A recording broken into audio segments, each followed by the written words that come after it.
رمضان المبارک کا مہینہ تھا، میرے نبی کے 10,000 جانشین اللہ اکبر مکہ شریف میں داخل ہو رہے تھے، اور یہ داخلہ بڑے فاتحانہ انداز کے ساتھ حضرت سعد رضی اللہ تعالیٰ عنہ نعرہ مستانہ یہ تھا الیوم یوم المرحمہ، آج تو بدلہ لیا جائے گا، آج تو انتقام لیا جائے گا، آج تو خون کی ندیاں بہہ جائیں گی، آج تو انہیں ذلیل کیا جائے گا، قریشیوں کو رسوا کیا جائے گا۔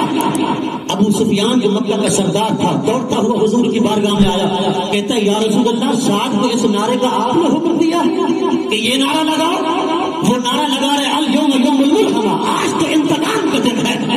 یہ 13 سال ہم پر ظلم کرتے رہے مکہ والے قریش مکہ، آج ہم اس کا بدلہ لیں گے۔ حضور نے فرمایا ابو سفیان یہ سعد کی اپنی محبت ہے، اور حضور نے حضرت سعد کو بلایا، فرمایا میں نے حکم نہیں دیا کہ سعد اپنی محبت سے نعرہ لگا رہا ہے، غیر صحابہ نے مظالم کے سہے ہیں، آج فتح کر رہے ہیں مکہ کو، آج نعرے تو انہوں نے لگانے ہیں۔ اللہ اکبر۔ حضور نے حضرت سعد کو بلا کر فرمایا سعد یہ نعرہ نہ لگاؤ الیوم یوم المرحمہ، نعرہ لگاؤ الیوم یوم المرحمہ۔ لوگوں آج بدلے کا دن نہیں، آج رحمت کا دن ہے۔